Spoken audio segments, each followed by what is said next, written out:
We are now into hour number 3. Cryptome.org, around for many, many years, I know more than a decade. The progenitor of sites like WikiLeaks that post secret government documents, got an internal manual from Microsoft on how, without warrants, they just basically spy on everybody. It made international news 3 days ago when the site was taken down by Network Solutions and shut down. They wouldn't even allow them to transfer it. All hell broke loose. The internet community, the hacker community got really upset. Now they've got a message up there that it's been partially turned back on. That's coming up next hour. For the next 52 minutes or so, Bob Chapman of the internationalforecaster.com joins us. He really doesn't need any introduction. One of the biggest private gold and silver brokers at the time, very successful stock trader, had one of the biggest newsletters ever until he retired. He came back. TheInternationalForecaster.com. Of course, I'm Alex Jones with Infowars.com, and I've got so much I want to talk about with Bob Chapman today on the economy, where he sees the dollar going, gold. He predicted 6 months ago that J.P. Morgan Chase, Goldman Sachs would try to bring down Greece and Spain. It's now in the news that they're engineering this, even in Reuters. Herman von Rompuy's running around declaring world government. Fox News and AP yesterday published a secret UN document calling for global governance, a $45 trillion wealth transfer to private banks. Gordon Brown publicly, as you know, last week, the head of England, unelected prime minister, said that world government is here, a new constitution of the G20, of private banks that you will pay your taxes to. Herman von Rompuy also said that in European Union Parliament earlier this week. Nigel Farage, European Union Parliament member from England, got in his face about it. He's now being censured. Nigel Farage, rampage of rudeness. Yes. So we're going to talk about this with Bob Chapman and a lot more today. Bob, good to have you here with us. Well, thank you. It's wonderful to be here again. And I caught the end of the last hour, and it was eloquent and from the heart, and I applaud you for it. You never know why you do what you do in life, and I can't help but think that there's designs for everybody, the place that they play in the time that they're here on Earth. And I could never really understand myself why, as a newsletter writer, I was so successful. And all I can say is his hand's on my shoulder. Otherwise, I just don't know how I could have done it.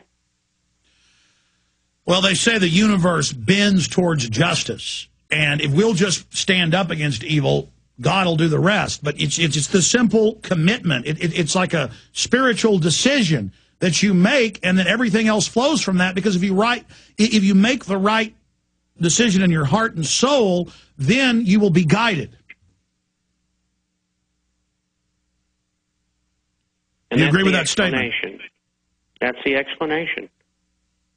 That's the reason.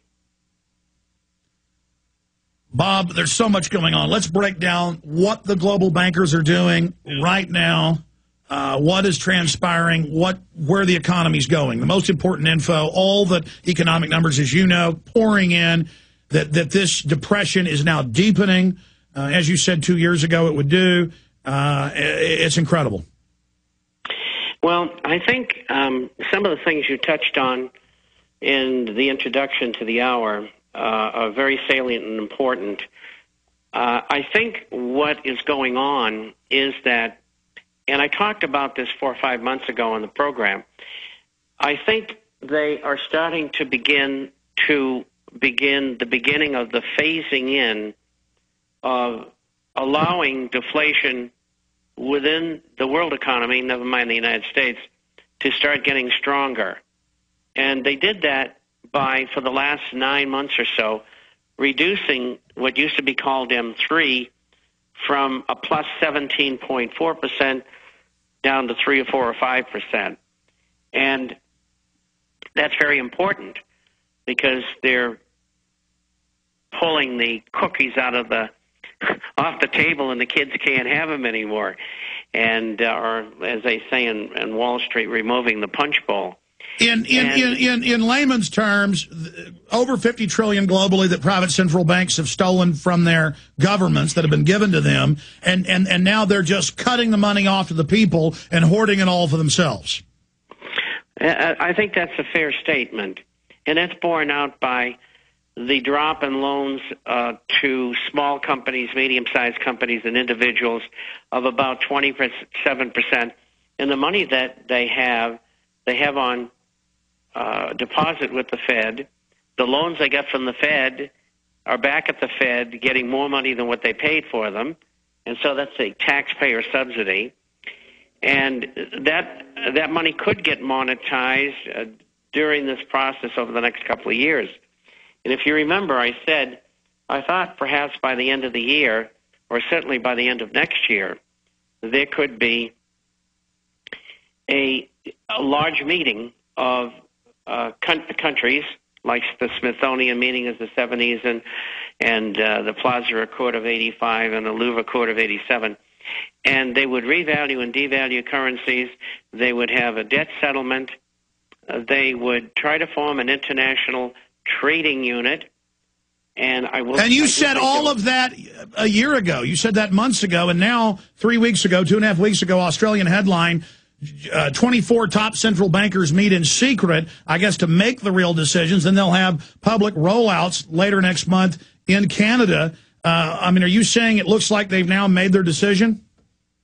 Right. And I think the tip-off was about 9 months ago, when maybe almost a year ago, when we saw the European Central Bank in particular lead the way from a plus 11.3 M4, which is the same as M3, down from 12.8% to virtually zero.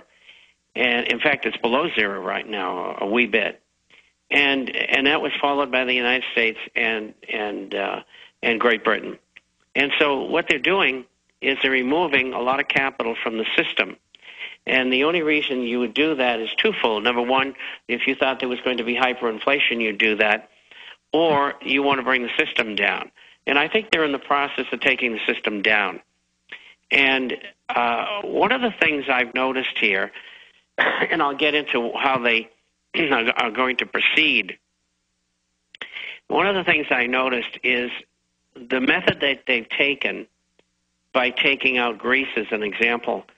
Anybody who has written about or is a politician in Europe or a businessman in Europe knows that Greece and Italy should have never been in the Eurozone. There was only 14 members, and then they expanded it to 16 out of the 27 nations within the European Union. So not everybody belongs to the Eurozone. A lot of people don't know that.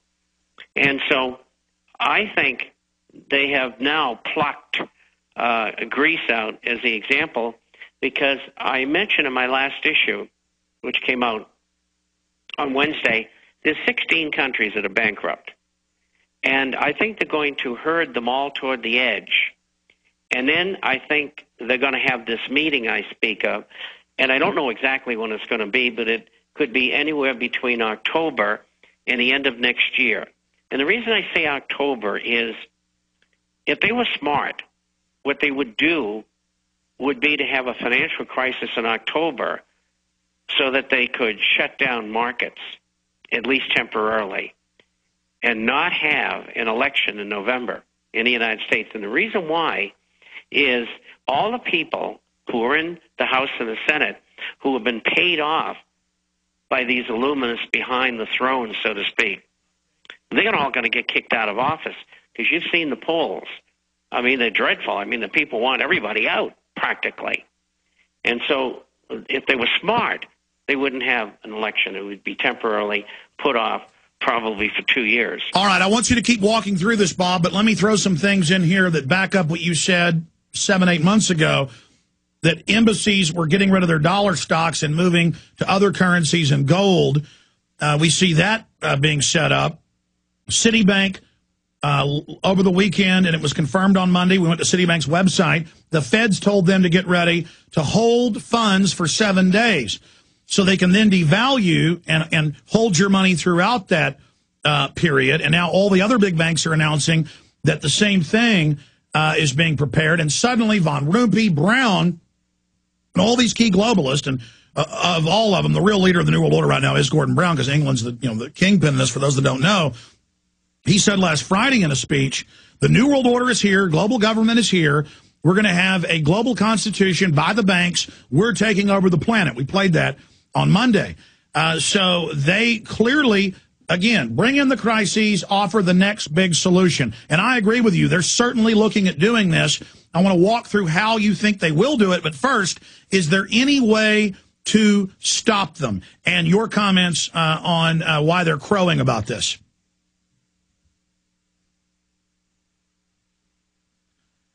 Bob's line just dropped. That happens sometimes. He's outside the United States. He'll call right back in. Hello? Bob, are you back?